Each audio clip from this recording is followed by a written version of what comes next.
سبحان الله والحمد لله لا إله إلا الله.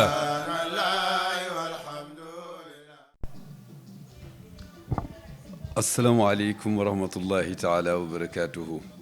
mbokki jullit yi, mbokki Njaasaan, mbokki ahlul kuntiyu, mbokki Sénégal wërngal këpp, mbokki Afrique, mbokki àddina, mbokki diaspora bi, yéen ñi ñuy seetaan à travers Ndiassane TV.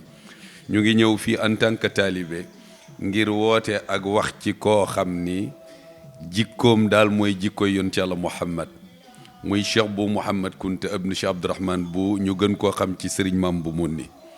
mu nekkoon sëriñ Abdou muy dox ci kaw suuf. li ñu mën a tënk ci moom, nit ku woyof la woon, nit ku tedd la woon, nit ku dal la woon, nit ku donn maamam, waaye nit ku donn baayam. man mii de li may wax dama ko dund ak moom. bi ci njëkk ma koy wax mooy tur wi, ndax moom ku tudd Cheikh bu Mouhamad rek man sama sëriñ nga, donte Kunta yëpp sama sëriñ lañu. waaye dafa bokk ci ñi nga xamante ni su ma nammee gis maamam yàlla dina ma baaxee yenn saay muy doon jëmmam. bokk na ci ñi may wan maamam borom Ndiassane. beneen bi ci des mooy lu ma dund ak moom, daf ma jëloon taf ma ci boppam. lii may way ngeen koy dégg lu ci bari bokk na ci ñi ma ko jàngal. ku xam taarix la, waaye ku effacé wu moom sëriñ Mam bu Munni.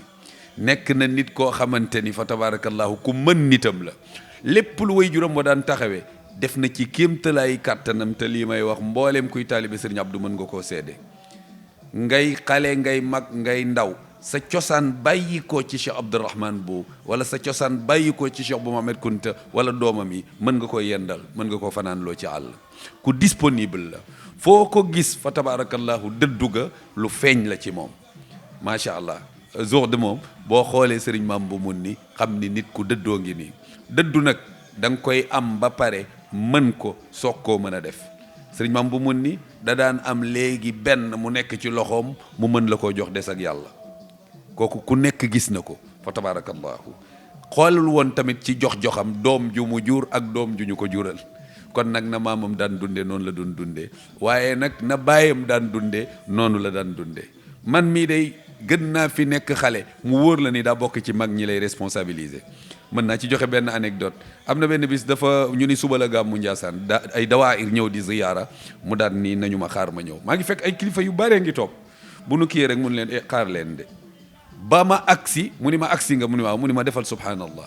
diggante bi ma daal di wax subhanallah ñetti yoon. moo njëkk a yëkkati xaalis jox ma. subhanallahi walhamdulillahi la ilaha illa Allah.